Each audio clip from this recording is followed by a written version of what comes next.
Welcome everyone. आज के video में चेन रूल ये टॉपिक का थर्ड प्रॉब्लम स्टडी करेंगे। ये पार्शियल डिफरेंशिएशन या मल्टी वेरिएबल कैलकुलस यूनिट में आता है। क्वेश्चन आपके सामने है, यहाँ लिखा है if u equal to F of 2x minus 3y minus 4z minus 2x then prove that 1/2 del u by del x plus 1/3 del u by del y plus 1/4 del u by del z equal to 0।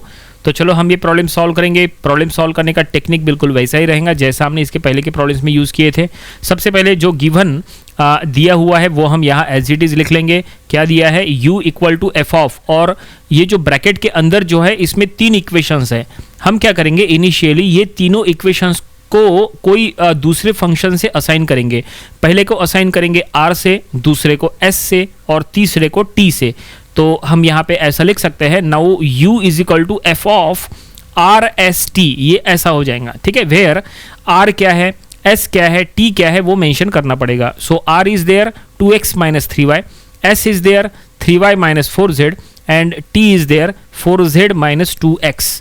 तो ये जो u is equal to F of R S T है इसको equation number 1 दो, और ये जो आर एस टी है वेयर में इसको इक्वेशन नंबर 2 दो।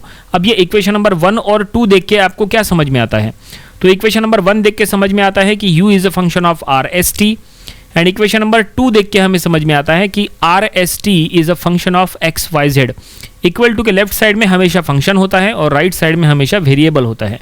तो हम यहाँ स्टेटमेंट में लिख लेंगे, therefore from equation number 1 and 2 we can say u is a function of rst and rst is a function of xyz। लेकिन अब ये जो हमने स्टेटमेंट में लिखा है, अब इसको यहाँ पे इसके थ्रू हम एक चेन बनाएंगे, क्योंकि चेन रूल का प्रॉब्लम है तो चेन तैयार करना बहुत ज़रूरी है।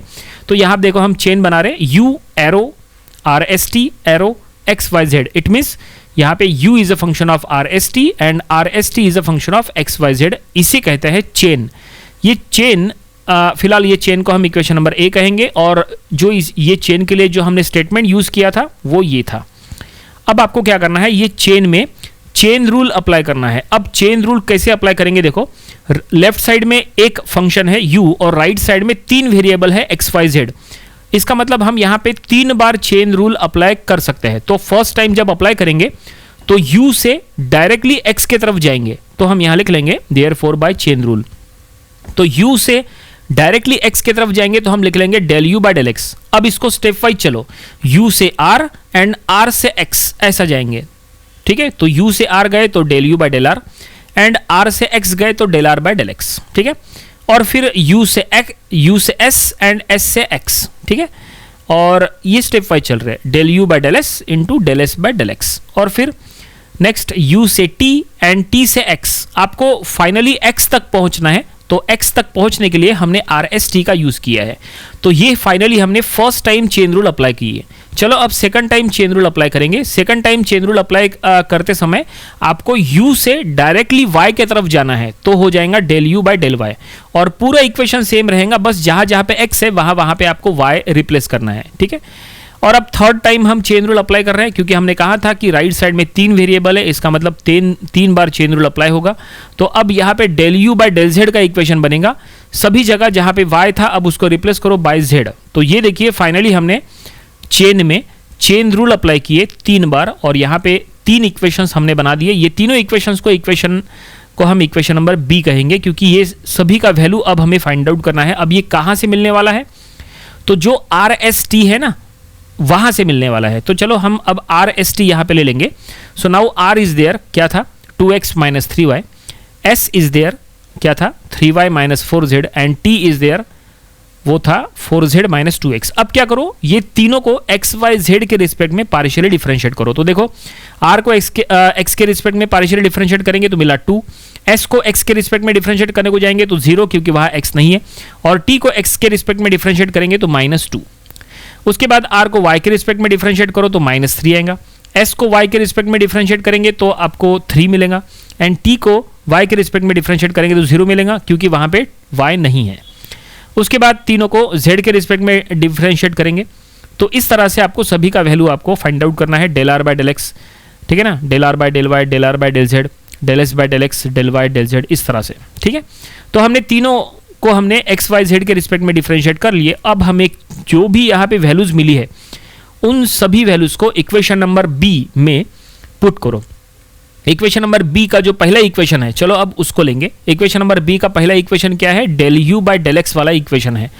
तो हम यहाँ पे इक्वेशन नंबर बी के पहले इक्वेशन में जो del you by del X वाला इक्वेशन है, देखो del you by del X left hand side में और राइट हैंड साइड में आप वैल्यूज पुट करो। किसका वैल्यू पुट करना है? तो देखो ये यहाँ पे हम मार्क करेंगे del R by del X का, del S by del X का और del T by del X का वैल्यू पुट करना है, जो हमें पता है, जो यहाँ पे हमने निकाले हैं। तो चलो वैल्यू पुट करेंगे। सबसे पहले del R by del X का वैल्यू 2 और उसके बाद del you by del R as it is रहेगा। उसके बाद नेक्स्ट वैल्यू 0 है तो उसको 0 रखो और नेक्स्ट वैल्यू -2 है, ठीक है, तो वो हमने पुट कर दिए। अब क्या करो, ये पूरे इक्वेशन को 1/2 से मल्टीप्लाई करो, क्योंकि देखो प्रूफ दैट के फर्स्ट टर्म में क्या लिखा है, प्रूफ दैट का फर्स्ट टर्म, देखो प्रूफ दैट का जो इक्वेशन है ना उसका फर्स्ट टर्म, प्रूफ दैट की इक्वेशन का फर्स्ट टर्म है 1/2 del you by del X, मतलब del you by del X को 1/2 से मल्टीप्लाई करना है। उसके बाद del you by del Y को 1/3 से मल्टीप्लाई करना और फिर del you by del Z को 1/4 से मल्टीप्लाई करना। ऐसा आपको बारी बारी करना है। तो देखो आप राइट हैंड साइड में 1/2 से इक्वेशन में मल्टीप्लाई करने को जाएंगे तो 2 जो है वो कैंसिल हो जाएगा और इस तरह का हमें इक्वेशन मिलेगा। तो ये इक्वेशन को हम कहेंगे इक्वेशन नंबर हम सी कहेंगे इसको, ठीक है। तो इक्वेशन नंबर बी के फर्स्ट इक्वेशन में हमने वैल्यूज पुट अप किए तो हमें ऐसा इक्वेशन नंबर सी मिला।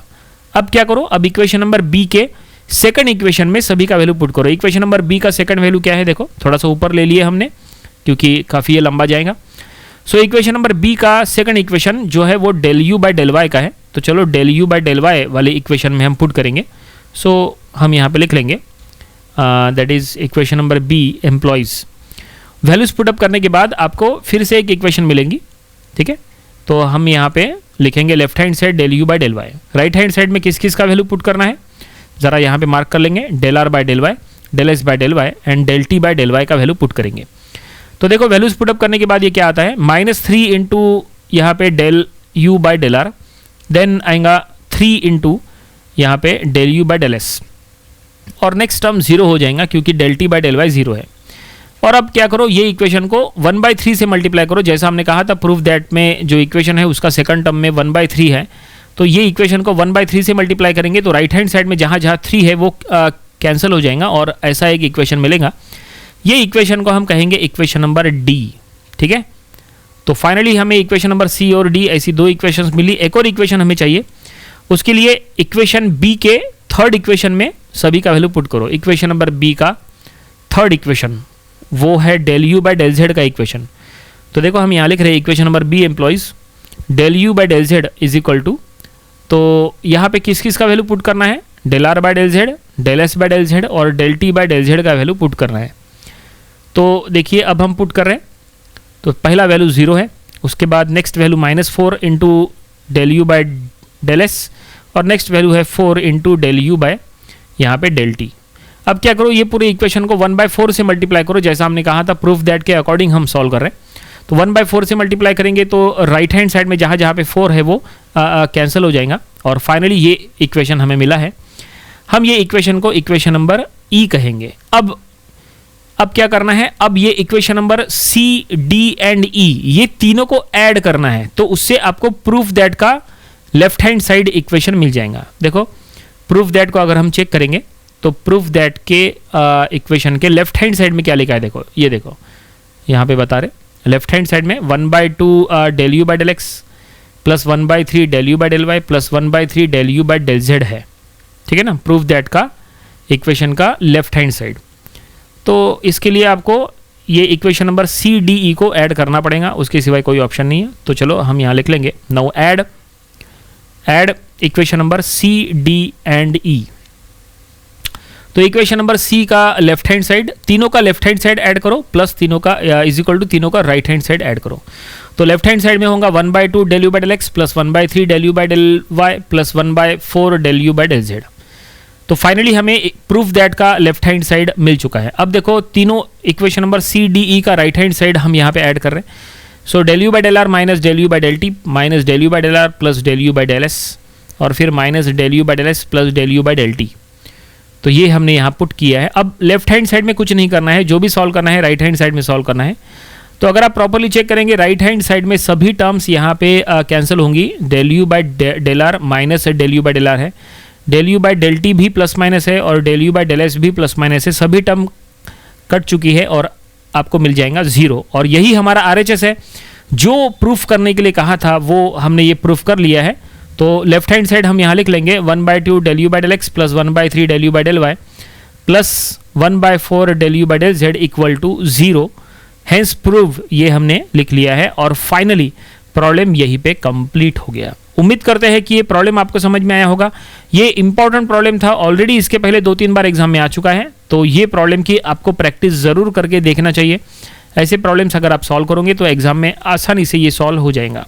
तो ये था chain rule partial differentiation unit में या फिर बोलो मल्टी वेरिएबल कैलकुलस यूनिट में problem number 3।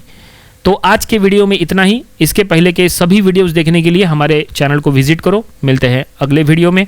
Thanks for watching.